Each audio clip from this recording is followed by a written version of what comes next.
everybody and welcome back to my channel, and today we're going to be talking about a Scotsman.com article which is titled "Doctors with a Disability Should Not Feel Precluded from Working from the NHS." It's written by Dr. Lewis Hughes. I will attach the article in my video description down below so you can read the full article. I'm just going to talk about my thoughts and read a little bit to explain what the article is, so let's get into it. Watching the news over the past few months, most of us will have seen doctors and nurses working in many ways that can almost seem Olympian. We see people giving their all under immense stress over long hours and in certain difficult conditions.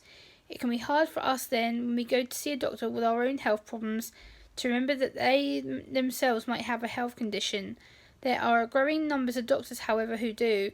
Some are affected by physical disabilities, and some, like Dr. Lewis, have what are sometimes called hidden disabilities.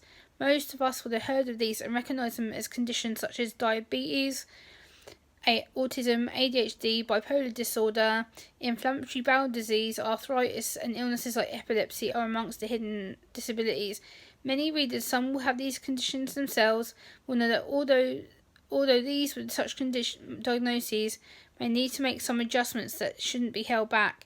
Legally, employers like the NHS must make reasonable adjustments in the workplace for those with disabilities. Sadly, a report produced by the British Medical Association has shown that barely half of the doctors who were given the adjustments they needed to be their best at work.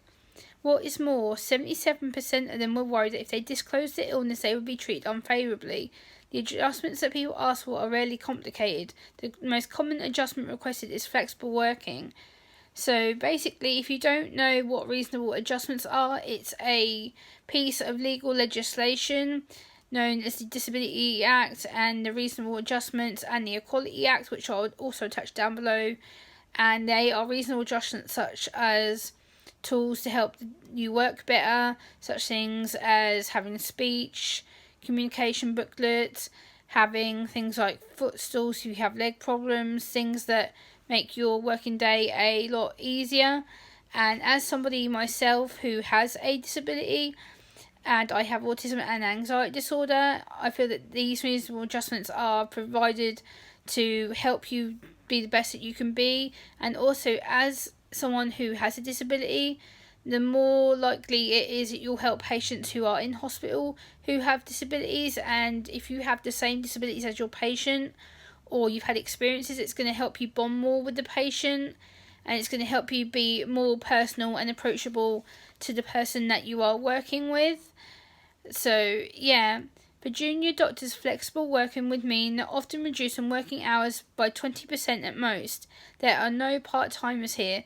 This 20% reduction will still leave you to work at least 40 hours per week on an average, where you could still be rostered to work just over 90 hours in an intense week. Many of these hours consist of the typical outside 9 to 5. So basically, it's about people should accept you being disabled, and also flexible working is just one of the reasonable adjustments that you should be doing as an organisation, as a medical organisation. So why is this important? Doctors with disabilities bring a wealth of personal experience to the care of their patients. They bring insight and an understanding which can only be gained through walking the same road as the patients themselves. They can share this with colleagues who can learn from what they've been through. So again, it's about personal lived experience.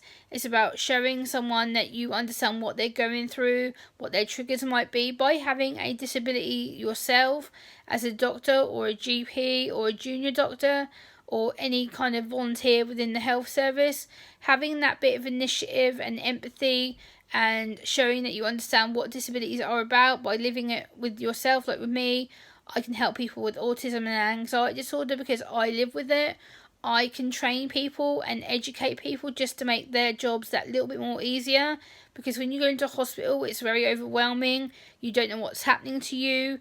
You don't know if they're going to understand you. So again, it's having that personal lived experience to help educate the staff and help make their jobs easier and make them more successfully communicate with you by building that professional rapport and understanding you as a person, as well as the medical diagnoses that you may or may not have, depending on it. So it says, tapping into this can only result in a more compassionate NHS, and I cannot think of anything more important.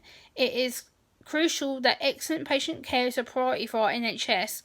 It must demonstrate this care for everyone that works in it, which I simply agree is about, again, patient care, doctors showing the professional care standards, making sure that they understand what their patient is in hospital for, and putting strategies in place to make sure that they are supported, to make the hospital stay more safe and more comfortable, to make sure that they're understood whilst they're in hospital what's going to happen, and all the different tests and things that the hospital doctors will need to do whilst you're in hospital. In a week where the opportunities of our talented young people have been at the forefront of our minds, we must absolutely ensure that the healthcare professions are welcome to those with the drive and capability to flourish and serve within the NHS.